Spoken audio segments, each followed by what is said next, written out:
आप सभी को नाग पंचमी के हार्दिक शुभकामनाएं।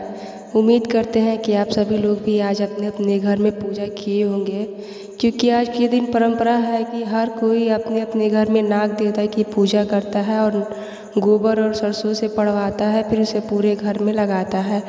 यह मान्यता क्यों प्रचलित हुआ है, आइए हम इस कथा के माध्यम से जानते हैं। तो अगर आप लोगों को मेरी वीडियो अच्छी लगी तो मेरे वीडियो को लाइक करिएगा और मेरे चैनल को सब्सक्राइब करिएगा। कथा के अनुसार एक दिन भगवान शिव सोनादा झील में स्नान कर रहे थे।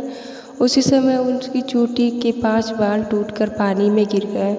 ये 5 बाल नदी के किनारे 5 कमलों में परिवर्तित हो गए और अपना स्नान जारी रखते हुए कमलों में से एक ध्वनि सुनाई दी। आप 5 कमलों में से भगवान शिव ने उन्हें अपनी पुत्रियों के रूप में स्वीकार करने का अनुरोध किया। तब शिव ने उत्तर दिया कि उनके वास्तविक रूप को देखे बिना वह उन्हें स्वीकार नहीं कर सकते हैं। सभी 5 कमल 5 स्त्रियों में परिवर्तित हो गई। वे 5 बहनें थीं जिनका नाम है जया, विषहरी, प्रतीक है, धनुष, बाण, अमृत कलश और एक हाथ में उगता हुआ सूरज, और एक है पद्मावती, प्रतीक है एक हाथ में कमल, और एक है मैनावती, इसका प्रतीक है एक हाथ में मैना, और एक है माया विषहरी यानी कि मानसा विषहरी, इसका प्रतीक है दोनों हाथ में सांप। मनसा बहनें मंजूषा कला में विषारी देवी के भगवान शिव इन 5 महिलाओं को अपनी मनसा पुत्री के रूप में स्वीकार करते हैं, जिसका अर्थ है कि वह उन्हें मानव रूप में अपनी पुत्रियों के रूप में स्वीकार करते हैं। इन्हें दत्ता पुत्री के रूप में जाना जाता है, यानी गोद ली गई पुत्रियाँ, चूँकि वह उन्हें मानव रूप में स्वीकार करते हैं इसीलिए उन्हें मानस के नाम से भी जाना जाता है। 5 बहनें देवी पार्वती के पास जाती हैं और उनसे विनती करती हैं कि वह उन्हें अपनी पुत्रियों के रूप में स्वीकार करें, लेकिन पार्वती जी इनकार कर देती हैं। तो बहनें क्रोधित हो जाती हैं और वे नाग रूप धारण करके फूलों में छिप जाती हैं। जब देवी पार्वती फूल तोड़ने जाती है तो नाग उन्हें काट लेता है, वह बेहोश हो जाती हैं। उसी समय भगवान शिव आते हैं और पार्वती को होश में लाने का अनुरोध करते हैं ताकि वह उन्हें स्वीकार कर ले। तब जया विषहरी अपने अमृत कलश से देवी पार्वती को अमृत पिलाती है और उन्हें होश में लाती है। पार्वती उन्हें वरदान देती है कि वे नाग के विष से मुक्त हो सकती है और उन्हें विषहरी के नाम से भी जाना जाएगा। एक दिन 5 बहनें सर्प रूप धारण करके झिंगरी खेल रही थी। उसी समय भगवान वासुकी नाग अपने उसके पास आए और बहनें ने उनसे कहा कि चूँकि वह भगवान शिव के कुल की है और उनके कुल के सभी सदस्यों की पूजा की जाती है तो उनकी भी पूजा की जानी चाहिए। भगवान वासुकी नाग ने उत्तर दिया कि अंग प्रदेश राज्य के चंपानगर में चंदू सौदागर नाम का एक भगवान शिव भक्त है। यदि वह उनकी पूजा स्वीकार कर ले तो पृथ्वी पर उनका अनुसरण करेंगे। यह सुनकर 5 बहनों ने भगवान शिव से चंदू सौदागर से मिलने की अनुमति मांगी और चंपानगर की ओर चल पड़ी। चंदू सौदागर एक बहुत ही सफल व्यापारी था। वह भगवान शिव के प्रबल भक्त था और उनका व्यापार पूरे देश और उससे बाहर भी फैला हुआ था। उनके 6 पुत्र थे। जब विषहरी उनके पास आई और उनसे पूजा करने का अनुरोध किया तो उन्होंने कहा कि यदि वह ऐसा करेंगे तो उन्हें धन और शक्ति का वरदान दे देंगे। पर इस पर चंदू सौदागर ने उत्तर दिया कि वह उन्हें नहीं जानते हैं और उनकी पूजा नहीं करेंगे। यह सुनकर मैना विषहरी बहुत क्रोधित हो जाती है और उसे श्राप दे देती है। यदि वह उनकी पूजा नहीं करेगा तो वह उसका व्यापार बर्बाद कर देगी और पूरे परिवार को मार डालेगी। लेकिन चंदू सौदागर यह सुनकर उसकी पूजा करने से इनकार कर देता है। चंदू सौदागर अपने हठी स्वभाव के लिए प्रसिद्ध था। एक बार किसी का बात फैसला कर लेने पर उसको बदलना बहुत ही मुश्किल होता था। एक बार जब चंदू सौदागर अपने पुत्रों के साथ सोने की नाव सोनमुखी में यात्रा कर रहा था तब उसकी पत्नी सोनका सनहुद ने चंदू सौदागर से विषहारियों की पूजा करने का अनुरोध किया, लेकिन उन्होंने फिर भी इनकार कर दिया। उनके इनकार से विषहारी क्रोधित हो गई और उन्होंने नाव सहित पूरे परिवार को डुबो दिया। लेकिन विषहारियों ने आपस में चर्चा की और महसूस किया कि यदि वह चंदू के सौदागर के परिवार को डुबा देंगे तो उनकी पूजा की इच्छा कभी पूरी नहीं होगी। इसीलिए वह सभी बहनों ने भगवान हनुमान से प्रार्थना की, जो उनके सामने प्रकट हुए और उन्होंने चंदू सौदागर को समुद्र से बाहर निकाला। इस घटना के बाद भी चंदू सौदागर विषहारी देवताओं की पूजा करने से इनकार कर देता है। चंदू सौदागर और उसकी पत्नी का एक पुत्र लखेंद्र हुआ। पुत्र के बड़े होने पर उनके एक सौदागर ने विषहारी की पूजा करने से मना कर दिया। तब विषहारी ने एक जाने माने ब्राह्मण का रूप लेकर चंदू सौदागर के पास गई।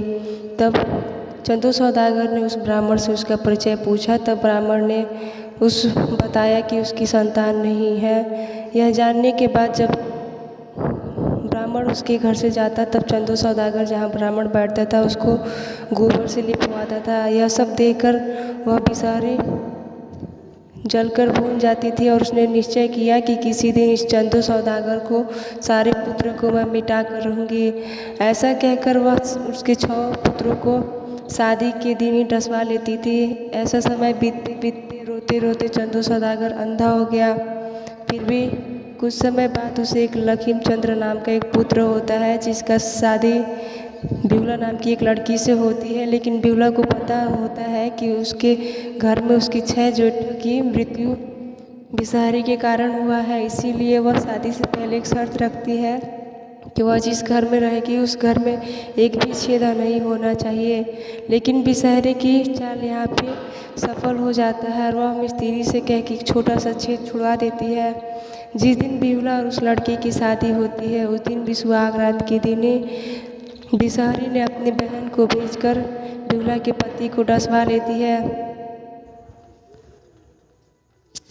धीरे धीरे वह अपने पति का शव लेकर करीब 12 वर्षों तक वह पूरे स्वर्गलोक की भ्रमण करते करते उसे रास्ते में एक नेथुला धोबिन से भेंट होती है।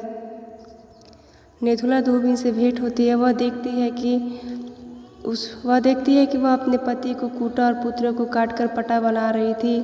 वह अपने वस्त्र धोती है और देवी देवताओं को भी वस्त्र धोती थी और कुछ मंत्रों का जाप करने के बाद वह अपने पति और पुत्र को जीवित कर देती है और फिर वह अपने काम में लग जाती है। बिहुला यह सब देखती है और उसे एहसास होता है कि वह भी अपने पति को जीवित करा सकती है और उसने अपने पति को पुनर्जीवित करने में उसकी सहायता का अनुरोध करती है। अनेक संघर्षों और कठिनाइयों के बाद बिहुला स्वर्ग में भगवान शिव के पास पहुँचने में सफल हो जाती है और वहाँ अपने घूंघट से चेहरा ढक लेती है। वह भगवान शिव से प्रार्थना करती है कि उसके ससुर चंदू सौदागर की खोई हुई सारी संपत्ति उसे वापस मिल जाए और अन्य सभी देवी देवताओं से विनती करती है कि जब वह चंपन नगर में आई तो सारी खुशियाँ चली गई। इसीलिए वह उनसे उसकी खुशी लौटाने का अनुरोध करती है और वह अपनी 6 विधवा बनी जेठानियों को सुहाग प्राप्त करने की भी मन्नत मांगती है। उसके सारे वरदान भगवान शिव पूरा करते हैं। उसी समय उसने अपना घूंघट हटाया और विषहारी ने उसे बिहुला के रूप में पहचान लिया। तब विषहारी ने उनसे कहा कि तुमने सभी वरदान केवल एक शर्त पर पूरे होंगे कि तुम यह सुनिश्चित करो कि चंदू सौदागर और उसकी बहनों की पूजा करें। बिहुला मान गई और उसने आश्वासन दिया कि यह वह पूजा करवा देगी। विषहारी बोली कि ठीक है, तब मैं सभी को जीवित कर दूंगी। पूरा परिवार सूर्यमुखी नाव और अपने धन संपत्ति के साथ चंपानगर लौटता है और वहां पहुंचते ही पूरा परिवार धूमधाम से एक दूसरे का अभिवादन करता है। तभी बिहुला उन्हें रोकती है और कहती है कि एक शर्त है कि चंदू सौदागर को विषहारी की पूजा करनी होगी। चंदू सौदागर मना कर देता है। फिर जैसे ही वह मना करता है, विषहारी अपनी शक्तियों से बिहुला से अंधकार उत्पन्न करने की विनती करती है। बिहुला ऐसा करती है और सातों भाई फिर से झील में गिर जाते हैं और डूबने लगते हैं। परिवार चंदू सौदागर से पूजा करने का अनुरोध करता है, लेकिन वह फिर भी मना कर देती है और कहता है कि पूजा करने के बजाय मरना पसंद करेगा। फिर वह अपनी तलवार निकालकर स्वयं को भगवान शिव को अर्पित करने का निर्णय करता है। भगवान शिव प्रकट होते हैं और उसे कहते हैं कि वह स्वयं को ना मारे और विषहारी उनकी ही पुत्री है। यह सुनकर चंदू सौदागर कहता है कि वह केवल अपने दाहिने हाथ से ही भगवान शिव की पूजा करेगा। इस पर भगवान शिव कहते हैं कि और फिर अपने बाएं हाथ से उस बिसारी की पूजा करो क्योंकि वह मेरी ही पुत्री है।